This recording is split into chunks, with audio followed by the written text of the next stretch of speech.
کہ مجھے یہ سننا تھا کہ مطلب جو اذان ہے ایکچولی، تو وہ آپ کے موقف کے مطابق اور ہمارے موقف کے مطابق تھوڑا-سا ڈفرینس ہے اینڈ میں، ہوں تو اس کے لیے وضاحت کر دیں اگر کسی سنت سے یا نبی کے قول سے۔ تو اب میرا جو کلپ آپ نے اذان کے متعلق نہیں دیکھا؟ نہیں، وہ میں نے نہیں دیکھا۔ آپ کو پتا ہے کہ آپ کے کتب میں اذان کی اذان جو ہے کہ وہ نبی پہ نہیں آئی، آپ کو پتا ہے نا؟ جی، جی، بالکل۔ پتا ہے اذان کی وہ جی، کس پہ آئی، آپ کو پتا ہے؟ اذان جبرائیل کس کے پاس لے کے آئے تھے؟ پتا ہے نہیں پتا؟ نہیں اس کے متعلق علم نہیں۔ اچھا، آپ کی خدمت میں عرض کروں، آپ اپنی کتب میں دیکھ لیں بھائی کہ اذان کے متعلق جو ہمارے برادران کا عقیدہ ہے وہ نہایت ہی ایسے عقیدہ، میں کیا عرض کروں، میں دکھا دیتا ہوں کہ نبی صلی اللہ علیہ وسلم نے فیصلہ کیا کہ ہم کیا کریں گے، عیسائیوں کی طرح گھنٹی بنا دیں گے، اور انہوں نے حکم دیا، گھنٹی بھی بنائی گئی، ٹھیک ہے نا؟ پھر انہوں نے کہا کہ چلو ایک وہ کیا کرتے ہیں، ایک جو شہنائی ہوتی ہے نا ہندوؤں جیسی، وہ یہودیوں کی اسی طرح شہنائی ہوتی ہے، لیکن وہ ہندوؤں کی شہنائی سے کچھ مختلف ہے، وہ جانور کے شاخ سے صحیح۔ بناتے ہیں، جانور کے سینگ سے بناتے ہیں، بولا کہ یہ استعمال کرتے ہیں۔ تو ایک صحابی آئے، انہوں نے کہا میں نے خواب میں دیکھا، میں نے خواب میں دو بہت ہی خوبصورت آدمی کو دیکھا، میں نے کہا کہ مجھ سے پوچھا کہاں جا رہا ہوں، میں نے کہا کہ میں یہ سینگ یا یہ گھنٹی بنا رہا ہوں، تو انہوں نے کہا کہ نہیں اس طرح بولا کرو، اس بجانے کی ضرورت نہیں، اس طرح اذان دے دو۔ تو اذان کے الفاظ اس نے مجھے سکھائے، تو اس نے نبی صلی اللہ علیہ وسلم کو سکھائے، تو نبی صلی اللہ علیہ وسلم نے کہا یہ اچھے الفاظ ہیں، پھر انہوں نے بلال کو سکھایا۔ پھر جب عمر صاحب کو پتا چلا، عمر نے کہا یہ غلط ہے بھائی، یہ تو میں نے پہلے یہ خواب دیکھا، یہ جھوٹ کہہ رہا ہے، میں نے پہلے خواب دیکھا۔ تو اذان کی جو وحی ہے نا، اذان کی جو وحی وہ کس پہ اتر آئی ہے؟ صحابہ پہ اتر آئی، جبرائیل نے کچھ بھائی مس کیا ہے، مس کیا ہے، ٹھیک ہے نا بھائی؟ یہ کتاب اب دیکھو، یہ کتاب سنن ابن ماجہ جزء اول، یہاں پہ کتاب الاذان و سنت فیہا، حدیث نمبر 706، اس میں دیکھو کتاب باب بدء الاذان، اذان کی ابتدا، اس میں پہلی جو حدیث ہے، کان رسول اللہ صلی اللہ علیہ وآلہ وسلم قد ہم بالبوق، رسول اللہ صلی اللہ علیہ وسلم نے فیصلہ کیا کہ ہم شہنائی بنائیں گے، شہنائی جو ہندوؤں کی طرح ہے نا، یہودیوں کی ہوتی ہے، اس طرح بنائیں گے۔ وَأَمَرَ بِالنَّاقُوسِ فَنُتِحَتْ، اور پھر انہوں نے کہا کہ میرے لیے کیا کرو، گھنٹی بنا دو۔ وہ آپ کراچی میں ہے نا گرجا گھر ہے نا جی، کراچی میں جی، بھائی، اس میں اوپر گھنٹی ہوتا ہے نا، گھنٹی عیسائی بجاتے ہیں، فلموں میں بھی دیکھا ہوگا، فلم تو بہت دیکھتے ہوں گے نا، فلم بہت بالکل، دیکھتے ہیں، بالکل، بالکل۔ ہاں ہاں، تو عیسائیوں نہیں کی فلم نہیں دیکھی۔ نہیں بہت دیکھا ہے، صحیح، اچھا، فنوحتا، انہوں نے حکم دیا کہ میرے لیے آرڈر دے دیا کہ میرے لیے بنا دو بھائی، گھنٹی بنا دی صحابہ نے، اب کس سائز کا کتنا بڑا اللہ جانتا ہے، ان لوگوں نے گھنٹی بھی بنا دی۔ فَأُوْرِيَ عبداللہ ابن زید فی المنام، پھر عبداللہ ابن زید کو خواب میں نظر آئے اذان، تو اس نے نبی صلی اللہ علیہ وسلم کو سکھایا، اور نبی صلی اللہ علیہ وسلم نے کہا کہ یہ صحیح ہے۔ اچھا، اور اللہ آپ کا بھلا کرے، میں آپ کو دکھاتا ہوں، پھر جو ہے اس کے بعد ایک منٹ، اس کے بعد جو ہے فسمع عمر بن الخطاب فی الصوت، عمر جب اذان لگی ہے نا تو عمر بن الخطاب کو سنائی دیا کیا اس طرح اذان ہو رہی ہے، تو اس نے کہا یا رسول اللہ ولقد رأیت مثل الذی رأى، اس نے کہا یہ خواب میں نے بھی دیکھا۔ تو جبرائیل نے جو خواب دکھایا نہ صحابہ کو دکھایا، نبی صلی اللہ علیہ وسلم کو نہیں دکھایا، یہ پہلی بات ہے، اوکے؟ یہ آپ کے دوسرے کتب میں بھی ہے، ایک منٹ میں آپ کو دکھاؤں، سنن ابی داؤد وغیرہ میں بھی ہے۔ ہمارے نزدیک دیکھیں اذان کی ابتدا کس طرح ہوئی ہے، ہمارے نزدیک رسول اللہ صلی اللہ علیہ وسلم جب معراج پہ گئے تھے تو جبرائیل نے اذان اور اقامہ دیا، اور انبیاء کی صف بنی ہے، اذان کا ابتدا وہاں سے ہوا ہے، ٹھیک ہے نا؟ یہ کتاب الفروع من الکافیہ جزء ثالث، چاپ دار الکتب الاسلامیہ، یہاں پہ ملاحظہ فرمائیے، یہاں پہ کتاب بدء الاذان، اذان کی ابتدا کی کہانی، اس میں امام محمد باقر علیہ السلام فرماتے ہیں کہ جب رسول پاک صلی اللہ علیہ وآلہ وسلم معراج پہ تشریف لے گئے تھے تو بیت معمور، چوتھے آسمان پہ بہت بڑا مسجد ہے، کعبہ کی طرح، وہاں پہ حضرت الصلاۃ، وقت نماز آیا، فاذن جبرائیل واقام، جبرائیل نے اقامہ پڑھی اور اذان پڑھی، اذان اور اقامہ، رسول اللہ صلی اللہ علیہ وسلم آگے بڑھ گئے، اور سب ملائکہ اور انبیاء انہوں نے سب نبی صلی اللہ علیہ وسلم کے پیچھے صف بنائے، انہوں نے نماز پڑھی، اور پھر اس کے بعد اچھا یہ آسمان پہ، اس کے بعد زمین پہ کیسا ہوا کہ رسول اللہ صلی اللہ علیہ وسلم پہ وحی آئی ہے، وحی پیغمبر پہ آئی ہے، پیغمبر امیر المومنین علیہ السلام کے گود میں ہیں، وحی پیغمبر پہ آئی ہے۔ ملاحظہ فرمائیں، اس کے دوسرا حدیث ہے، امام جعفر صادق علیہ السلام نے فرمایا کہ جبرائیل آئے اذان لے کر پیغمبر پر، کان رأسہ فی حجر علی علیہ السلام، ان کا سر امیر المومنین علیہ السلام کے بغل میں تھا، تو وحی کس پہ آئی ہے؟ پیغمبر پہ آئی ہے، سر ان کا بغل امیر المومنین علیہ السلام میں تھا۔ تو جب پیغمبر صلی اللہ جبرائیل نے اذان دیا، پیغمبر صلی اللہ علیہ وآلہ وسلم جب وحی کے حالت سے اٹھے، جب ان پہ وحی آتی تھے اس کے ایک خاص حالت طاری ہوتی تھی، اس سے بعد وہ اٹھ جاتے تھے، تو وہ اٹھ گئے، تو انہوں نے امیر المومنین علیہ السلام سے پوچھا، یا علی سمعت، یا علی علیہ السلام مجھ پہ وحی آئی، کیا آپ نے بھی سنا؟ ہمارے پاس بہت سارے روایات ہیں کہ امیر المومنین علیہ السلام وہ سب کچھ دیکھتے تھے جو پیغمبر دیکھتے تھے، اور سنتے تھے جو پیغمبر سنتے تھے، ٹھیک ہے نا، وہ سنائی دے دیتی تھی ان کو، اس کے روایات ایک دو نہیں بہت زیادہ۔ اچھا، تو اس وقت قال نعم، تو پوچھا، پیغمبر نے پوچھا کہ آپ نے بھی سنا؟ تو ابھی جبرائیل جو وحی لے کے آیا تھا، آپ نے بھی سنا؟ امیر المومنین علیہ السلام نے فرمایا کہ جی میں نے بھی سنا۔ تو قال حفظ، آپ نے حفظ بھی کر لیا؟ فرمایا کہ نعم۔ قال ادعو بلالا فعلمہ، بلال کو بلا دو اور ان کو سکھا دو، تو انہوں نے بلال کو بلایا اور بلال کو سکھایا، اذان کی ابتدا اس طرح ہوئی۔ اچھا، آپ کی خدمت میں عرض کریں کہ آپ کا سوال یہ ہوگا کہ شیعہ اشہد ان علی ولی اللہ بولتے ہیں اذان میں، یہی سوال ہوگا آپ کا؟ اچھا، وہ اس کا جواب میں آپ کو دیتا ہوں۔ یہ کتاب الاحتجاج ہے، چاپ مؤسسۃ العالمی للمطبوعات، جز نمبر 1، چاپ الرسالہ، چاپ مؤسسۃ العالمی للمطبوعات، جز نمبر 1، کتاب چھپی سنہ 2000 میں۔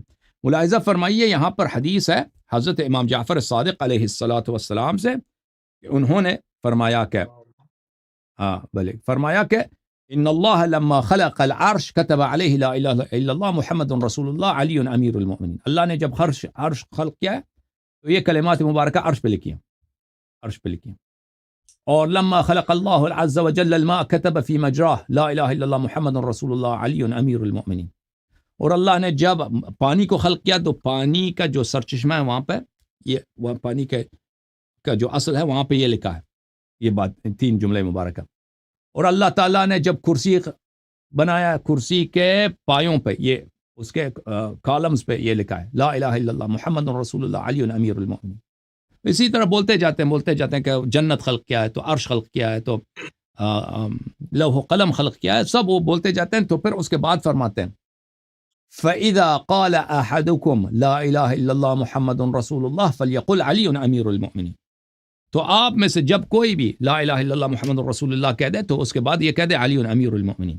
تو ہمارے پاس یہ ہے کہ وہ صرف اذان کی بات نہیں ہے، ہر جگہ جب بھی آپ، چاہے اذان ہو غیر اذان ہو، جب بھی آپ محمد رسول اللہ صلی اللہ علیہ وسلم کہتے ہیں، لا الہ الا اللہ محمد رسول اللہ صلی اللہ علیہ وسلم کہتے ہیں، اس کے بعد مستحب ہے، اس کے بعد حکم ہے اہل بیت علیہ السلام کی جانب سے کہ علی امیر المؤمنین علیہ السلام بھی کہا کریں، ٹھیک ہے نا، وہ صرف اذان کے لیے اسپیسیفک نہیں، ہر جگہ۔ جی سر، جی، اس کا مطلب کلمہ جو ہے اس کی بھی آئیڈینٹیفیکیشن یہیں سے ہو جاتی ہے؟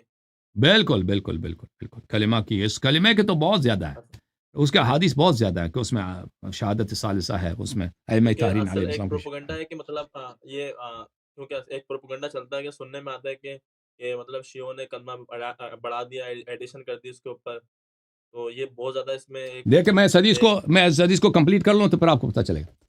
جب اللہ تعالیٰ نے لوح خلق کیا ہے تو اس میں لکھا لا الہ الا اللہ محمد رسول اللہ علی امیر المؤمنین صلی اللہ علیہ وآلہ۔ جب اللہ تعالیٰ نے اسرافیل کو خلق کیا ہے تو اس کے پیشانی پر، اس کے ماتھے پہ لکھا ہے یہ 3 کلمات مبارکہ، اور جب اللہ تعالیٰ نے جبرائیل کو خلق کیا تو اس کے 2 پروں پر، اس کے 2 پر ہے نا، جبرائیل اس سے پرواز کرتے ہیں، تو اس کے 2 پروں پہ اللہ نے یہ لکھا ہے یہ کلمات مبارکہ علی امیر المؤمنین علیہ السلام۔ اور جب اللہ تعالیٰ نے آسمانیں بنائیں، 7 آسمان بنائے، تو آسمان کے گوشہ گوشے پہ اللہ نے یہ کتابت کی ہے لا الہ الا اللہ محمد رسول اللہ علی امیر المؤمنین علیہ السلام۔ اور اللہ تعالیٰ نے جب زمین بنائے، 7 زمین بنائے، زمین کے 7 طبقوں پہ اللہ نے یہ لکھے ہیں، اچھا یہی کلمات مبارکہ۔ جب اللہ تعالیٰ نے جبال خلق کیے، پہاڑیں بنائے، تو پہاڑ کی چوٹیوں پہ لکھوا دیے۔ جب اللہ تعالیٰ نے شمس خلق کیا ہے، سورج خلق کیا ہے، تو سورج پہ یہ لکھا ہے اور جب اللہ تعالیٰ نے قمر خلق کیا ہے، چاند خلق کیا، تو اس پہ بھی لکھا ہے لا الہ الا اللہ محمد رسول اللہ علی امیر المؤمنین وهو السواد الذی ترونه فی القمر، اور فرماتا ہے کہ چاند میں جو سیاہی نظر آتی ہے وہ وہی ہے. اور آپ کو پتہ ہوگا کہ چاند میں جو ہے علی کا لفظ بہت واضح ہے. چودھری چاند میں آپ دیکھیں اس میں علی کا لفظ اردو عربی فارسی زبان کا جو رسم الخط ہے اس میں بہت واضح نظر آ جاتا ہے. اچھا، تو اس کے بعد امام جعفر صادق علیہ السلام نے کہا کہ جب جی سر بولے. اب کلمے کے متعلق تو حدیث بہت زیادہ ہے، ٹھیک ہے نا. اس کے ٹھیک ہے، بہت بہت شکریہ اس کے کلیئرفیکیشن. اور ایک میرے پاس سوال تھا اگر اجازت ہو تو، جی کہ وہ یہ ہے کہ ایمان ابو طالب کے متعلق، جی سر. حضرت جناب ابو طالب کے متعلق جو ایک پروپیگنڈا ہے کہ جب ان کے آخری رحلت کے وقت ایک حدیث پیش کی جاتی ہے کہ نبی صلی اللہ علیہ وسلم نے ان کے کان میں کہا کہ چچا جان کلمہ پڑھ لیجئے تاکہ میں آپ کی شفاعت کر سکوں، تو انہوں نے کلمہ نہیں پڑھا. تو یہ بہت پروپیگنڈا ہے کہ وہ مطلب کافر، یہ فلانا ڈمکانا جو باتیں ہیں، تو اس کے متعلق اگر وضاحت مل جائے تو جی جی یہ بات سچی ہے یا ایسی ہی بس جسٹ پروپیگنڈا ہے یہ؟ آپ کی خدمت میں عرض کرتا ہوں. وہ تو بخاری کی حدیث ہے نا. لیکن میں احمد بن حنبل کا قول آپ کو جی دکھاتا بالکل. ہوں. وہ کوئی شیعہ حدیث نہیں، وہاں پہ حجت نہیں. اچھا میں آپ کو دکھا دیتا ہوں روایت. یہ کتاب ہے کتاب الموضوعات لأحمد بن محمد لعلامہ ابو الفرج عبد الرحمن ابن علی ابن جوزی القرشی، جزء ثانی، چاپ المدینہ المنورہ. کتاب سنہ 1967 میں چھپی ہے. یہاں پہ ملاحظہ فرمائیے، یہ صفحہ نمبر ہے 24. صفحہ نمبر 24 میں نے عبداللہ ابن احمد کہتا ہے کہ میں نے احمد ابن حنبل سے، احمد ابن حنبل بہت بڑا محدث ہے، بخاری سے بڑا محدث ہے، مسلم سے بڑا محدث ہے، وہ ان کا استاد ہے.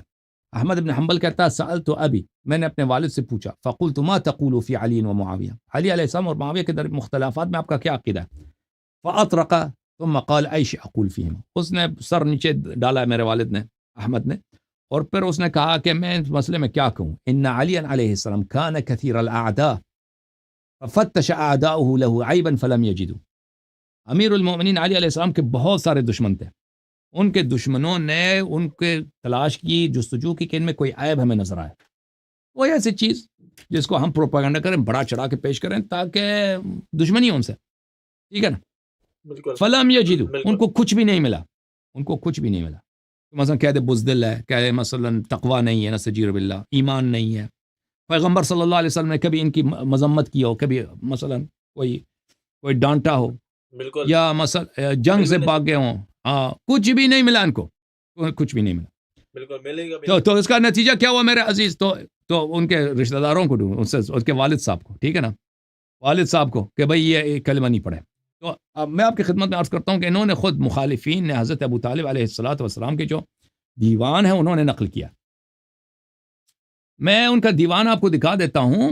جو اشعار ہیں وہ بہت بڑے شاعر تھے، وہ سعودی عرب میں چھپی ہے. ان کا دیوان جو ہے بہت سارے ملکوں میں چھپی ہے، کیونکہ ان کا دیوان بہت شعر کے لحاظ سے بہت ہی پیارا دیوان ہے. میں آپ کو ان کا کچھ اشعار دکھا دیتا ہوں. یہ کتاب ہے شعراؤنا دیوان ابی طالب علیہ السلام، دیوان حضرت ابو طالب علیہ السلام، جمع ہوا شرح ہوا دکتور محمد تونجی، چاپ دار الکتب العربی، کتاب چھپی سن 1994 میں. اچھا، یہاں پہ میں آپ کو لے کے چلتا ہوں. مثلا ان کے شعر ہے صفحہ نمبر 21 میں. اشعار جو ہیں وہ، بھئی اسلام کیسے ثابت ہوتا ہے؟ کوئی شہادتین پڑھے نا، وہی اسلام ہوتا ہے.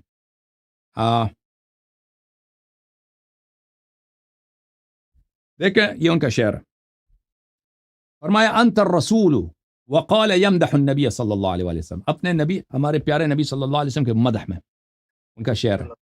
انت الرسول رسول اللہ نعلمہ علیک نزل من ذی العزت الکتب. انت الرسول، آپ رسول ہیں، رسول اللہ، اللہ کے رسول ہیں، نعلمہ، ہمیں اس بات پہ یقین ہے، علیک نزل من ذی العزت الکتب، رب صاحب عزت نے، وہ رب عزیز جو صاحب عزت ہے، اس کی جانب سے آپ پر کتابیں نازل ہوئی. یہ کیا ہے؟ اللہ کی بھی گواہی ہے، رسالت کی بھی گواہی ہے، واہ قرآن، سب اسلام اسی کا نام ہے، اسلام اسی کا نام ہے. اچھا اگلے صفحے میں ملاحظہ فرمائیے.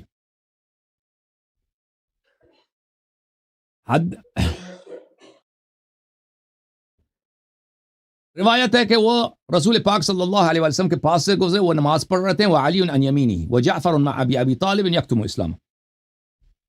وہ اپنے نبی صلی اللہ علیہ وسلم نماز پڑھ رہے ہیں، علی علیہ السلام ان کے چھوٹے صاحبزادے بھی ان کے ساتھ نماز پڑھ رہے ہیں، جعفر بھی تھے لیکن جعفر اپنا اسلام چھپا رہے تھے. فضرب عضده وقال اذهب فصل جناح ابن عمك، انہوں نے اپنے بیٹے جعفر کے کندھے پہ مارا اور کہا جاؤ اپنے چچازاد بھائی کے ساتھ اس کے ساتھ نماز پڑھو. اور یہ اشعار انہوں نے پڑھے اس وقت، ان علیا وجعفرا ثقتی، ما سبحان اللہ سبحان اللہ. علی علیہ السلام اور جعفر یہ میرے دل کے سکون ہے، میرے دل کے اطمینان کے سبب ہے. عند احتدام الامور والکرب، جب کوئی مشکل پیش آتا ہے، جب کوئی خطرے کی بات آ جاتی ہے، جب کوئی غم غصہ تشویش کی بات آتی ہے، تو میرا جو دل کا بھروسہ کون ہے؟ علی اور جعفر. اراہما عرضۃ اللقاء اذا سامیت او انتمی الى حسبی، جب بھی کوئی مشکل ہو، کبھی چیلنج ہو، دشمنوں کا سامنا ہو، تو میرے دل کا بھروسہ، میرا قوت بازو کون ہے؟ علی علیہ السلام اور جعفر. لا تخذلا وانصرا ابن عمکما، اے میرے دو بیٹے، علی اور جعفر علیہ السلام سے خطاب ہے، کبھی اکیلا نہ چھوڑنا اپنے چچا کے بھائی کو، اور ہمیشہ نصرت کرنا اپنے چچا کے بھائی کو. اخی لأمی من بینہم و ابی، کیونکہ وہ ان کے والد صاحب حضرت عبداللہ علیہ السلام میرے سکے بھائی ہیں، ہم ایک ہی باپ اور ایک ہی ماں کے بیٹے ہیں. حضرت عبداللہ علیہ السلام ان کے بھائی تھے، دنیا سے گئے ہیں، اب بھائی کو بھائی سے پیار ہوتا ہے نا کہ جوانی میں دنیا سے چلا جائے.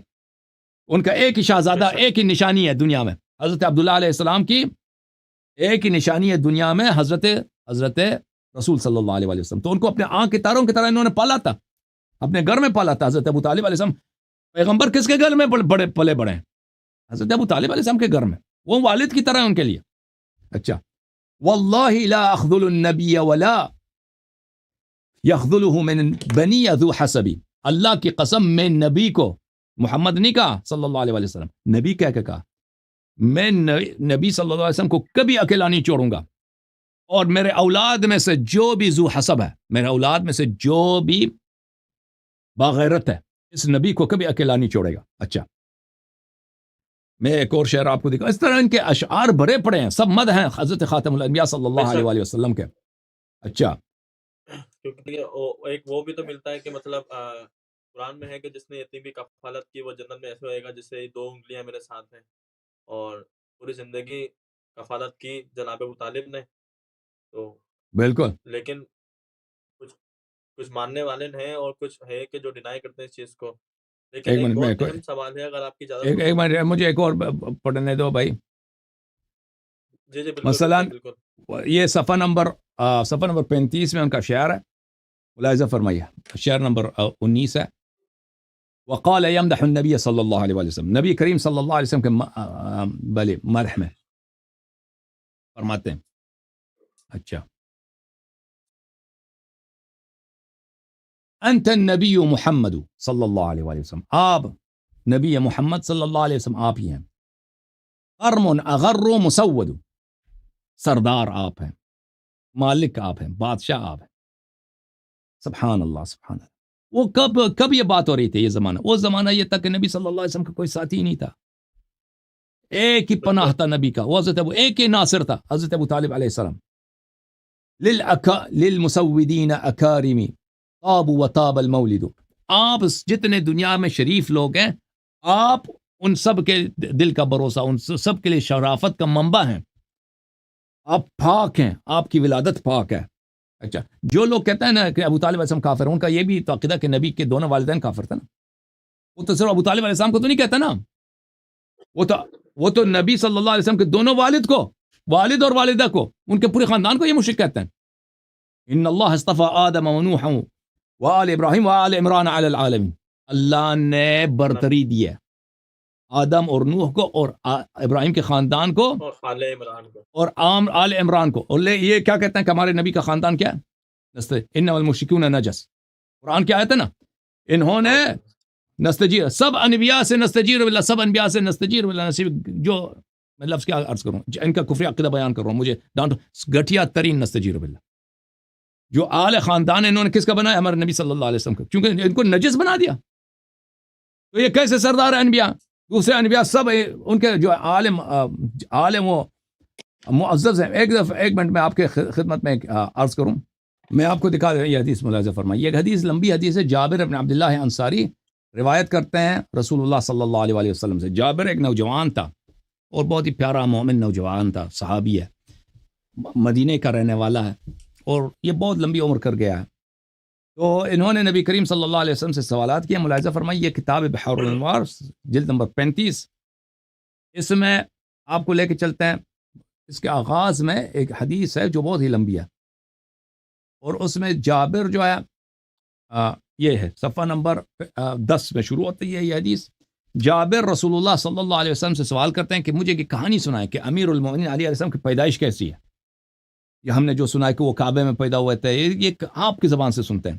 تو رسول اللہ صلی اللہ علیہ وسلم, کیونکہ امیر المومنین علیہ السلام کے ولادت کے وقت ان کی عمر شریف, پیغمبر کی عمر شریف 30 سال ہے. پیغمبر اپنے بھائی امیر المومنین علیہ السلام سے 30 سال بڑے ہیں. تو وہ بتا دیتے ہیں کہ ان کی ولادت کیسی, وہ پوری کہانی. تو اور حضرت ابو طالب علیہ السلام کے حالات وغیرہ. پھر جابر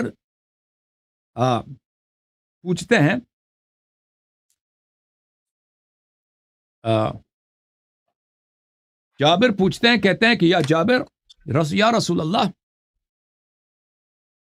ان الناس یقولون ابو طالب مات کافرا.